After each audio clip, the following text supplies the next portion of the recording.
Theodore Annemann was one of the most enigmatic characters in the history of magic and mentalism, and also one of its most prolific. He was the creator of the Jinx, one of magic's most notable periodicals, and wrote a number of books on various facets of card magic and mentalism. After his death in 1942, at the age of 35, his best work was compiled in a book entitled Practical Mental Effects, published in 1944. But as celebrated as this book remains, are the effects still effective for modern audiences? Yeah, just blown away pretty much, and I don't know. I'm just amazed. That's all I can say. When he was guessing the words that we put down on the newspaper, I have no idea how he did that. It was pretty intense. Wow is the first word that comes to mind. I thought Richard was amazing. I picked a line in the newspaper and suddenly he could like read the words I was thinking of, and that was unbelievable. Welcome to Practical Mental Effects. You know, Annemann's practical mental effects, along with Corinda's 13 steps, are considered to be the foundation of mentalism, and but they're quite different from each other. Corinda was written much later and was meant to be a sort of primer of mentalism, taking each step, each part of mentalism, first nail writers and then prediction effects and that type of thing. Right. Whereas practical mental effects came from a much earlier time. Corinda was like the 50s and the 60s, whereas practical mental effects came from the Jinx, which was written between 1934 and 1941. And already within the Jinx, these effects had been used for 20 years or so. So these are effects from the turn of the century, from the early teens and the 20s. From working repertoires. Yes, that's the thing.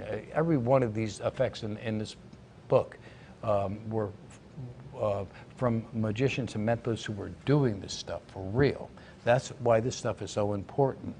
And unlike Corinda, which was he set out to create steps in the study of mentalism, that was not the case here with practical mental effects.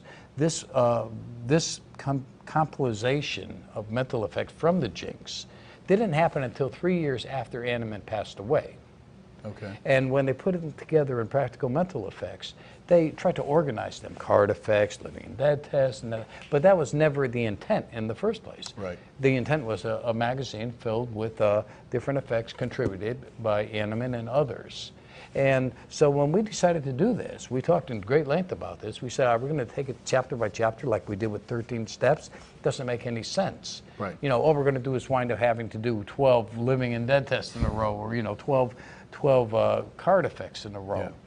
Yeah. And even in the introduction, Crimmins mentions that, he tries his best to put these together in some orderly fashion, but even there, you can't really do that because some effects have cards that aren't card effects or part of prediction effects and what have you.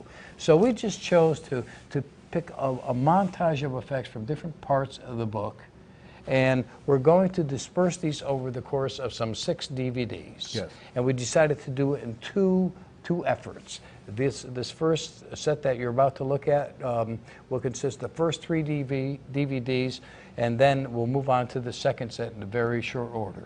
I also tried to take effects for this first series that are quite easy to make up and do. There's hardly anything in here you have to go out and buy. Right. Everything you can put together at home. And I want it to truly be practical for anyone who wants to learn these effects. I think it's also important to point out that, like the Corinda Project, in no way are we trying to replace this book.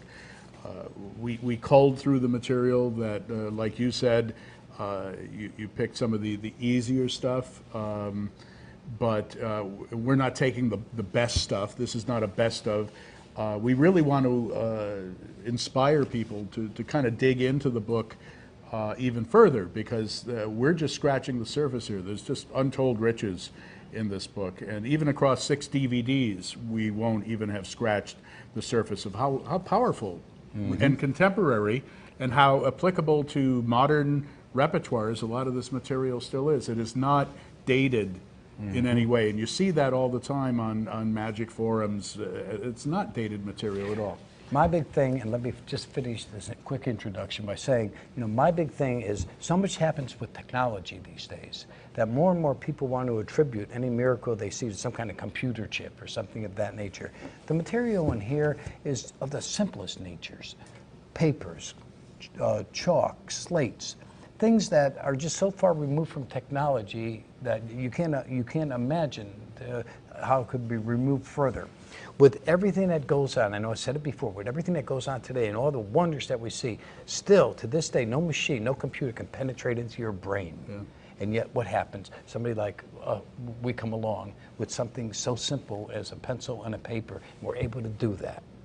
You see, it's like the anti-technology. And it's twice as strong because of that very factor. So we hope you enjoy this series. And as Jim said, please understand this is just the beginning for you. Thank you.